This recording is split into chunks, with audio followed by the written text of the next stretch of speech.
বন্ধুরা, আজ আমি কাতলা মাছের একটা রেসিপি করেছি। এটা সম্পূর্ণ আমার শাশুড়ি মায়ের রেসিপি। আজ আমি করে দেখাচ্ছি, দেখো কিভাবে করছি। সম্পূর্ণ ভিডিওটা দেখো। প্রথমে আমি গ্যাসে একটা কড়া বসিয়েছি। কড়া বসিয়ে তাতে জল দিয়ে 1 চামচ হলুদ দিয়ে কাতলা মাছের ডিমটা আমি ভাপিয়ে তুলে নিয়েছি এবং একটা বোল নিয়েছি। তাতে 1 চামচ হলুদ, 1 চামচ লবণ আর কুচিয়ে রাখা পেঁয়াজ কুচি দিয়ে দিয়েছি, একটা কুচিয়ে রাখা কাঁচা লঙ্কা দিয়ে দিয়েছি এবং ডিমটা দিয়ে দিয়েছি। তার মধ্যে 2 চামচ বেসন দিয়ে ভালো করে মেখে বল আকারে শেপ দেব।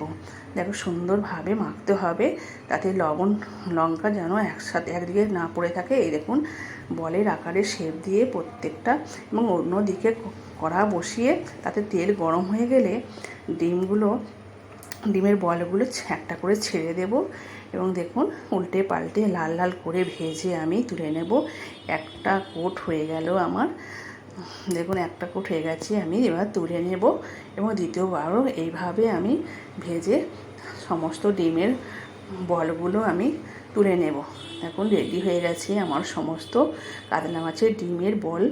এবং ওই কড়াতেই যে তেলটা আছে, তেলে পেঁয়াজ কুচি দিয়ে দেব এবং একটা টমেটো আমি কেটে রেখেছিলাম, সেটাও আমি পেঁয়াজের মধ্যে নাড়াচাড়া করে তার মধ্যে 1 চামচ লবণ, 1 চামচ হলুদ, 1 চামচ লঙ্কা গুঁড়ো, 1 চামচ জিরে গুঁড়ো দিয়ে নাড়াচাড়া করব এবং রসুন বাটা, আদা বাটা 1 চামচ করে দিয়ে আমি নাড়াচাড়া করব মশলাটা রেডি করার জন্য।